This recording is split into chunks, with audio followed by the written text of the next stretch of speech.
Washington Post political reporter Ed O'Keefe joins me now from Washington. Ed, as you saw those two speeches back to back, Donald Trump and Michelle Obama yesterday, they were basically delivered at the same time. Any way of gauging whose message worked?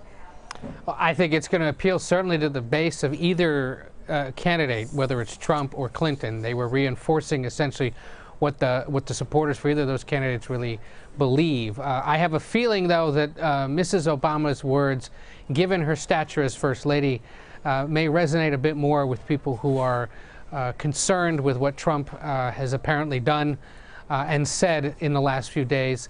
And just by the sheer fact that she's using her own bully pulpit as First Lady to raise concerns about the moral character of a presidential candidate and what his victory might mean for the character and the reputation of the country around the world, I think that one might resonate a bit more. But as my colleague Dan Baltz put it in our pages today, those 2 hours may very well come to encapsulate what this entire campaign became about, which is character, concerns about the personal history of Trump, and questions about really what the country will become in the coming years. Will it be led by the first woman president? Will it be led by a guy who clearly has some issues in his background and who has said he wants to dramatically remake Washington and the federal government? And, you know, Trump made the argument yesterday that there's a conspiracy being waged against him and his campaign. Is that getting traction beyond his base? I don't think so. Frankly, no. And it's frankly beginning to sound like he's really just reading from the pages of Breitbart, that popular conservative website whose founder now, whose editor-in-chief, Steve Bannon, is basically running the campaign. As I listened to Trump in the last few days, it's as if he's reading from the pages of the website. It reinforces the support of his core supporters and those that have, you know, real visceral hatred and opposition to Hillary Clinton. But beyond that, I don't think it's going to be resonating much at all.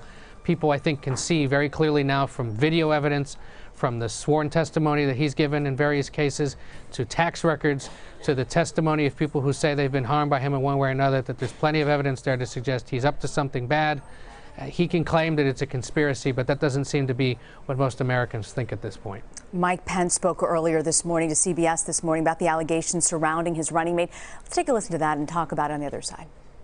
Already spoke about my concerns about the language he used in that 11-year-old video, but what he's made it clear is that was talk, regrettable talk on his part, but that there were no actions, and that he's categorically denied these latest unsubstantiated allegations. And frankly, I think even before the day is out, there'll be more evidence publicly that shows and calls into question these latest allegations.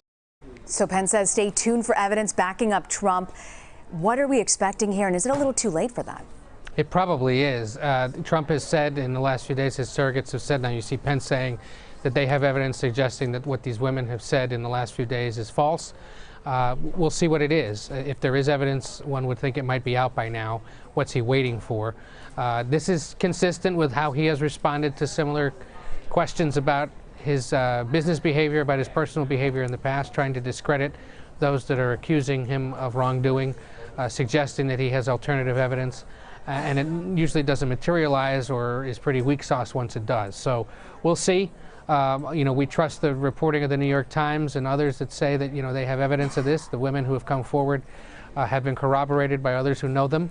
You know, some of it's been verified independently by other news organizations. Some of it has not.